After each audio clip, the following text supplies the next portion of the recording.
Vatsim-pana entin'i Pasteur RATIANARIVO Rabarijaona.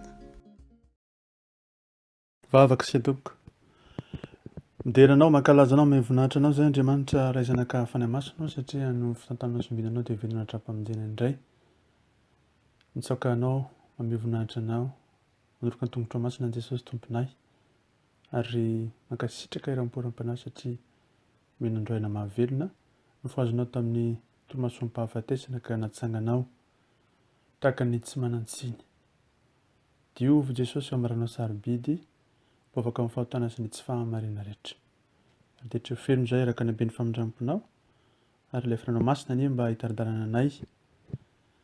Anitsy ny diany mandrakariva mankany aminao mba ho sambatra sy adany izay indray androany eo mba haniritry ny fahasoavanao.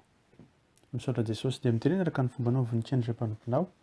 Amenaranao Jesosy avy any Nazareta nanjona manisy mankataka izany vavaka izany. Alleluia. Amen. Amintsika mandrakariva ny fiadanan'i Jesosy Kristy amintsika ary ny tenin'Andriamanitra ny mba hitaradarana antsika mandrakariva. Amen. Ny filazantsara araka ny Matio toko 20. Andininy voalohany ka hatramin'ny fahinambin'ny folo no tenin'Andriamanitra izay ifantohantsika ary mba hampazava tsara dia tongontsika amin'ny andininy farany amin'ny toko 9. Matio toko 9 ny andininy 13 ka hatramin'ny toko 20 ny andininy 14. Matthieu 19:30 à Matthieu 20:16. Aminaran'i Jesosy. Nefa maro izay voalohany no ho farany ary izay farany no ho voalohany. Fa ny fanjakan'ny lanitra dia tahaka ny lehilahy tompony trano izay nivoaka maraina koa hanakarama piasa ho any an-tanimbolobiny. Ary rehefa nifanekeny tamin'ny piasa fa hodeny ry isan'andro ny karamany dia nasainy nakany amin'ny tanimbolobiny ireny. Ary nivoaka tamin'ny ora 7 izy. Dia nahita ny sasany toetra foana tany an-tsaha teny an-tsena ka hoy izy taminy, mandehana koa ianareo hankany amin'ny tanimbolobika fa izay ankeviny marina dia homeko anareo. Ka dia lasa ireny. Ary nivoaka tamin'ny ora 9 sy 7 izy ka nanao toy izany ihany koa. Ary rehefa tokony ho tamin'ny ora 12 dia nivoaka izy ka nahita ny sasany nitoetra teo. Dia hoy izy taminy, nareo ianareo no mitoetra foana mandritra ny andro. Hoy izy taminy, satria tsy misy olona nanakarama anay. Dia hoy ry lehilahy taminy, mandehana koa ianareo mankany tanimbolobika. Ary rehefa hariva ny andro dia hoy ny tompon'ny tanimbolobika tamin'ny mpitandrina ny raharaany, antsoiny mpiasa ka aloavy ny karama. Atombohy amin'ireo taoriana ka vao hatramin'ireo voalohany. Ary rehefa tonga ireo no karamaina tamin'ny ora 12 dia nahazo tena ry misesy avy izy. Ary rehefa tonga ireo voalohany dia nanantena azo mihoatra izy ka no samy dena ry misesy avy ihany no azony. Ary rehefa nahazo izany izy dia nimonomonina tamin'ireo tompontrano ka nanao hoe, ireo olona faran'ireo dia niasa ho rairay monja kanefa nataona mitovy aminay izay niaritra ny fahatrotrahana sy ny hainandro. Fa izy namaly ka nanao tamin'ny anankiray amin'ireo hoe, ry sakaiza, tsy mba manao izay tsy marina aminao aho, tsy efa dia niriva no nifanikenao tamiko. Raisiny ianao ka mandehana, fa ilay farany dia tiako homena toraka ny anao koa. Tsy mahazo manao izay tiako amin'ny hava aho, ratsy fa ny masonao satria tsara aho. Dia toy izany ny farany ho voalohany ary ny voalohany ho farany. Amen. Ny fahamarina ny fanjakan'Andriamanitra no hitantsika amin'izao toko 20 izao, andininy 12 izany, miaraka amin'ny toko farany amin'ny toko 9. Ahoana ny fahamarina ny fanjakan'Andriamanitra. Ary marina tokoa fa izay voalohany dia ho farany ary izay farany dia ho voalohany. Misy endrika sasany toviany amin'ny zanakadala tokoa mantsy ny hitantsika amin'izao anjara soamasina izao. Dia inona no mitranga amin'ny tantaran'ny zanakadala amin'ny 2020 mialona ny zokiny tezitra noho ny fahatsaram-panahy izay asehon'ny rainy ary eto indray dia amin'ny fahatsaram-panahy asehon'ny ilay tompony tany. Tokony hitondra fifaliana nefa ny fahatsaram-panahy fa tsy lolopo ary zava-dehibe tokoa ty fampianarana ity satria ho antsika kristianina indrindra dia mahita ny fahombiazan'ny olona izay atao hoe tanora fanahy, fitahiana ara-toekarena sy ara-panahy, mahita ny vokatry ny asa fanompoana dia miteraka fialonana sy miteraka fahatezerana tokoa izany. Engany isika mba samy miala tanana tokoa tahaka an'Andriamanitra ary izy ary moa dia marina tanteraka amin'ny olona satria ny fanarahany tamin'ny mpikarama dia zao dia nariray. Izany nomeny zany ary tsy nisy ny anankiray tamin'ireo aza latsaka izany. Anefa dia nomenimenina izy ary tezitra satria nampitaha ny vola niraisin'ny karama izay nomena azy tamin'ny karama izay nomena ny hafa. Isika dia mila manana fo tsara sy fo madio ka tsy ampitaha fa Andriamanitra irery ihany no manana ilay fahamarinana sy ny fahatsarana. Ary mahagaga tokoa dia zao marina tanteraka io Andriamanitra io amin'ny olona mendrika nefa mahalala tana kokoa aza ho an'ny olona tsy mendrika. Ary zay le fijerin'Andriamanitra sy fomba an'Andriamanitra zay no mahavalalana antsika. Ny kisarisary nataon'ny tompo dia zao hoe Andriamanitra ny tompon'ny tany, Israely kosa no tany-boaloboka. Ary rehefa nivoaka maraina anarama-piasa ao amin'ny tany-boaloboka ny tompon'ny tany dia ireo zavatra ireo no nitranga ary magaga satria dia efa nolazaina mialoha daholo tokoa ny mpiasa sy ny mpikarama.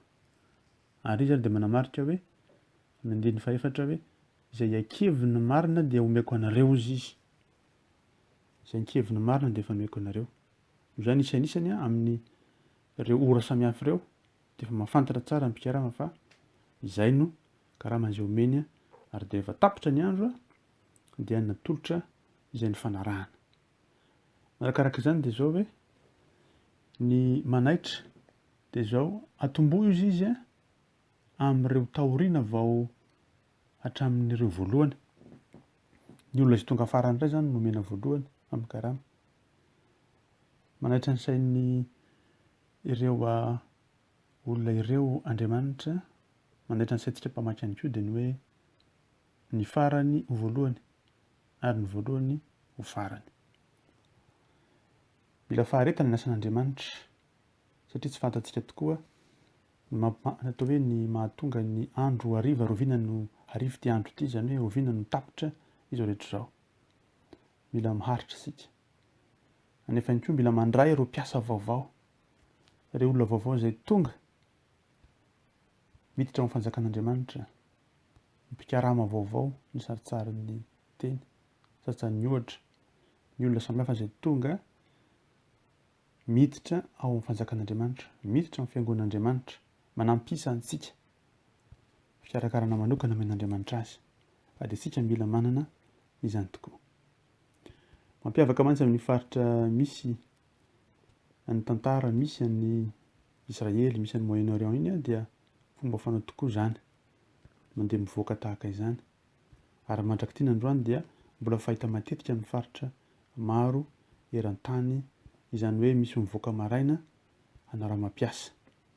Amin'ireo tanàna mahantra samihafa eran-tany dia betsaka ny olona any amin'ny tanàna samihafa dia mitangorona eo ivelan'ny toerana fitadiavana asa amin'ny maraina. Ary dia misy olona mitady asa, mitady mpiasa ihany koa tonga eo manan-karama antselika isan'andro. Misy noho izany amin'ny enina maraina nandraisana ilay tompon-tany. Ireo angamba no atao hoe mpiasa nirena tamin'io andro io. Nefa niverina indray izy avy eo ka nitady olona hafa indray satria betsaka ny asa. Dia tonga nisesisesy araka izany ary tonga tamin'ny 1.9 ny ora zany. Izany hoe tokony tany amin'ny 5 tany zany. Adiny iray alohan'ny ravana. Hoy ny voasoratra teo. Dia misy tokoa ny efa eo am-bavahoana, eo amin'ny fotoana farany, eo amin'ny fiainany, vao mahatsiaro an'Andriamanitra dia raisin'ny Tompo mazava loatra. Misy ny koa mety eo amin'ny faraparany verenan'i Jesosy Kristy amin'ny rao lanitra vao hanompo an'Andriamanitra dia raisin'ny Tompo mazava loatra hiditra amin'ny fanjakany. Ary dia ny mpikarama toy izany ambany indrindra atao amin'ny ambaratonga tsaranga amin'ny fiarahamonina. Ny olona izay ivelambela amin'ny fiarahamonina zany ihany koa dia azo atao anatin'ny kilasy ny olona izay niditra faraparany. Tsy mananantoka ny mpikarama ary tena atao ambanin'ny fahefan'ny mpampiasa tokoa izy. Ary dia mora ho azy ny manararaotra ireny mpikarama ireny. Hoe nareo fa tonga farany dia kely ny karamanareo. Nefa ny tsara ary mazava saina ny mpikarama eto, ny tompony tany eto, ka dia nomeny karama ara-dalàna koa na izay tonga farany indrindra aza. Mareta amin'ny asan'ny Tompo ry havana, mareta amin'ny fanompon'Andriamanitra amin'izay anjara asa nomeny Tompo anao, mareta amin'ny fankatoavana ny tenan'Andriamanitra, fa tsy foana tsy akory mifilatia aino amin'ny Tompo hoy Paoly apôstôly. Ary izany tokoa no manamarika fa isika dia nantsoin'ny Tompo hiarasa aminy eo amin'ny tany mboalopoka, hiarasa aminy hahatonga ny olona handray ny filazantsara. Ka natoina ora izay nidirantsika amin'ny tany mboalopoka dia aoka isika hatsiaro fa miara-miasa amin'ny Tompo isika ary ambany fifehezany, ary izay avalim-pity omeny antsika dia omeny antsika rahatr' izay. Eny noraisina tokoa ny mpikarama manaraka ary tsy nolazaina taminy izay ho karamana, fa ny hevitra fotsiny angamba izy fa ho kely kokoa no hanaramana ny olona teoriana, anefa dia arak'izany ny fitoviana tokoa no nomen'ny Tompo amin'ny olona izay nokaramaina. Nomen'ny Tompon'ny tany mboalopoka baiko no mpitandrina ny raharaha mba ho tanterahana izany araka izay voalahatra amin'ny 9 hoe ameo aloha ny farany vao ny voalohany.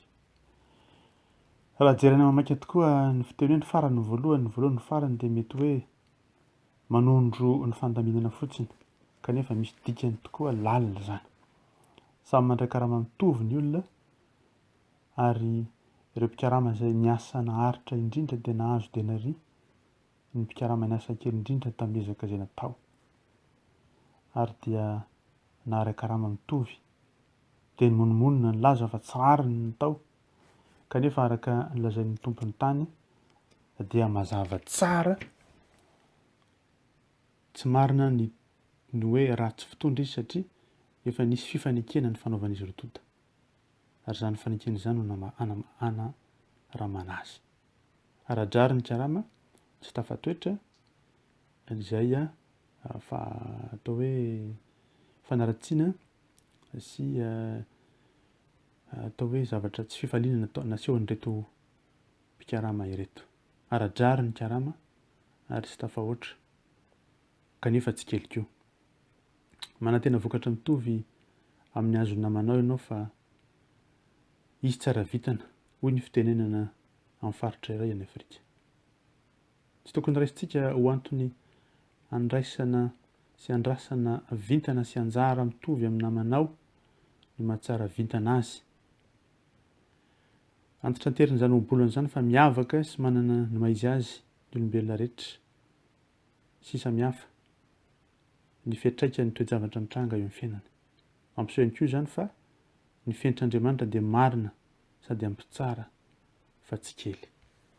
Aoka isika toetra mandrakariva amin'ny fatokinan'Andriamanitra izay malala tanana hatrany ary mifandray amin'ny olombelona rehetra, te hanome ny sosiny tsara ny koa amin'ny mpikarama izay miditra eo amin'ny saha. Tsaroa fa manana izay atao hoe fahamarinana izay Andriamanitra no oviana ary amin'ny fotoana rehetra. Maire zary mahatanjah amin'izay atoerana men'ny tompo antsika ary aoka hanana maso tsara isika sy fo tsara manoloana ny hafa izay miara-miasa amintsika eo amin'ny tany mboaloboka sy eo amin'ny sahan'Andriamanitra. Maire zay mahatanjah ny tompo amintsika anio ampitso ary mandrakizay. Amen. Soranao Jesosy tomponao satria mbola nomeno indray ny teny tamin'ity andro ity. Ny amin'ny fitia, valim-pitia izay omenao anay. Raha tsy izay ka any an-danitra nefa koa ety an-tany izay efa andraisana sady tokoa ny tambiny izay antanteranay eo amin'ny fanjakanao. Ampianaro izay tsara fa Andriamanitra marina ianao. Ampianaro izay hatoky fa Andriamanitra izay mahitsy sy manao ny zavatra rehetra ara-drano ianao. Ary amboary ny masonay sy ny fonay mba hijery mahitsy ihany koa ireo izay rehetra mpiara-miasa aminay ka tsy hanananay fialonana na fahatezerana manoloana ny valim-pitia omenao azy ireny. Tahaka izany koa ny olombelona rehetra ka tsy hahatonga anay tokoa hanana ny fo ratsy sy ny maso ratsy ka mety ho tafin'ny tohina manoloana na dia ny fanambinana aza ny ratsy fanahy. Voaka izay ka sitraka anao izay tanterahinao aminay satria izay no fanekena ataonao aminay tsirairay avy. Mankasitraka ireo mporam-panahy noho ny fahamarinanao Andriamanitra anatin'izany fanjakanao izany Jesosy Kristy. Dia ampahirezo ny fonay tsirairay avy ary ataovy mahatsiaro ny fitiavanao sy ny famindramponao amin'ny fotoana rehetra. Aloranay nihaja ny voninahitra ny dera ho anao, ry tompony tompo sy mpanjaka ny mpanjaka, fa aminay kosa ny fahasoavanao Jesosy Kristy, ny fitiavanao Andriamanitra ray, ny hery sy ny fampiraisana avy aminao fanahy masina. Alleluia.